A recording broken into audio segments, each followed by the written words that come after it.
because these issues are actually really interesting. Sure, they're complicated, but they connect to each other and to us in lots of surprising and fascinating ways. I also noticed that it was really hard to bring climate change down to scale, to make sense of it within the context of our own lives, and to get a sense of how our habits and the products we use affect the environment. I started thinking, what kinds of things am I doing or buying without thinking about where they come from or what kind of impact they have? How have our habits and our expectations changed over time, maybe generating more waste or encouraging more consumption? What do I notice myself and other people doing that seems wasteful, but appears to happen without a second thought? I thought about how watching TV and movies is so different now from when I was little, when a show was on once a week, and if you missed it, the best you could hope for was a rerun someday. Now, I can watch a whole series in one sitting on my laptop, and streaming online videos is something that many of us probably take for granted. Maybe we think about the electricity needed to power our laptop, but we probably don't consider that going online itself uses electricity, which often comes from fossil fuels. In the US, we still get about 1/3 of our electricity from coal, so streaming your online video may be coal-powered. The byproduct of burning that coal is coal ash, one of the largest industrial solid waste streams in the country, which is largely underregulated and can end up polluting groundwater, streams, lakes, and rivers across the country. As crazy as this might sound, it means that watching your favorite episode of The Office might come at the expense of clean water for someone else. I thought about cotton. Sometimes we hear about how drought and irrigation for agriculture create environmental problems or freshwater shortages, but we don't always hear those same things about cotton, even though it's also a plant.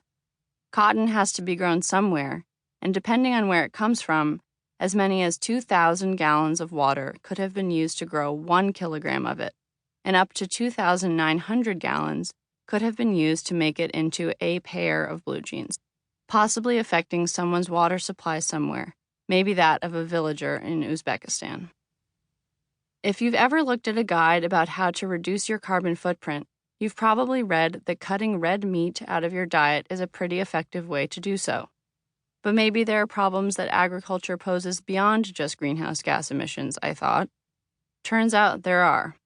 In the US, the majority of cows mostly eat feed derived from corn and soybeans, and the way we grow those crops also causes massive amounts of water pollution in rivers, lakes, the Gulf of Mexico, and rural drinking supplies. For the most part, these aren't the kinds of environmental problems we hear about, but they help us understand the broader scope of the issue once we learn about them. As I began to learn more about the many aspects of climate change, I saw that these discrete threads are all actually part of a giant tapestry, telling a story about pollution and waste, and also about people and culture and history. It didn't make me feel less alarmed, but I did start to feel less anxious and scared. I started to feel that I understood what was happening in the world, that I could evaluate what politicians and scientists and business leaders were saying, and I found that I felt like a more informed and more responsible citizen. Unfortunately, knowledge doesn't necessarily change our very real feelings of powerlessness. While we know what needs to happen to mitigate the effects of climate change, halting greenhouse gas emissions now and hopefully sucking some more out from the atmosphere, actually getting there is really hard, because greenhouse gas emissions are involved in almost everything we do, and a certain amount of warming and change is unavoidable at this point. Few people have offered understandable solutions. We aren't told very much about either these solutions' effectiveness or the actual effort or expense involved in making them happen. Instead, we hear a lot about smaller-scale fixes that play to our individual desire to have an impact, while the larger, systemic problems are often left unexplained and unsolved. Most of us know that plastic bottles are wasteful and that we should drink from reusable ones instead. Or, we are often told that we need to get all of our electricity from renewable sources within the next decade or so, which would require a major retooling of the economy, a transformation of the electrical grid, and developments in battery technology, but those undertakings are often treated as an afterthought. Somehow, it seems like these two options are given the same amount of consideration and attention.